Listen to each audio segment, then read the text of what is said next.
ಹೀಗೆ ರಾಜ್ಕುಮಾರ್ ಅಂದರೆ ಜೀವ. ಅಂಥವ್ರು ಹುಡ್ತಾರೇನೋ ನಾಗಣ್ಣ ಅನ್ನೋಳು. ಅದಕ್ಕೆ ಅವಳ ಮೇಲಿನ ವ್ಯಾಮೋಹದಿಂದ ಆ ಸಮಯದ ಗೊಂಬೆ ಚಿತ್ರದ ಹಾಡನ್ನು ಇವಳ ಮೇಲೆ ಹಾಡಿ ಆನಂದ ಪಟ್ಟಿದ್ದೀನಿ. ಅಂತಿಂತ ತಾಯಿ ಎಲ್ಲರಂತೆ ಅಲ್ಲ, ದೇವರಂತ ತಾಯಿಯೂ ಮೋಟಮ್ಮ, ದೇವರಂತ ತಾಯಿಯೂ.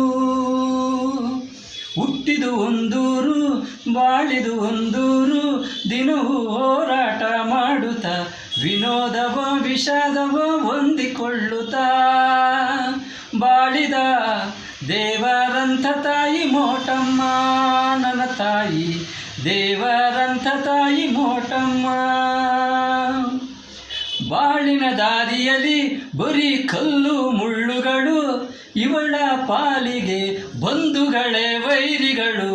ಅನಿಷ್ಟ ಜನಗಳ ಮಧ್ಯೆ ಅದೃಷ್ಟಹೀನಳಾದರೂ ತನ್ನಿಷ್ಟದಂತೆ ಬಾಳಿದ ದೇವರಂಥ ತಾಯಿ ಮೋಟಮ್ಮ, ನನ್ನ ತಾಯಿ ದೇವರಂಥ ತಾಯಿ ಮೋಟಮ್ಮ. ದ್ರೌಪದಿ ದಮಯಂತಿ ಕಷ್ಟದ ಕುಂತಿಯಂತೆ ಉಪವಾಸ ವನವಾಸ ಮಾಡುತ್ತಾ ಸೋಲದೆ ದುಡಿಯುತ್ತಾ ತುಂಬು ಬದುಕನು ಬದುಕಿದ ದೇವರಂಥ ತಾಯಿ ಮೋಟಮ್ಮ, ನನ್ನ ತಾಯಿ ಪುಣ್ಯವಂತೆ ಮೋಟಮ್ಮ.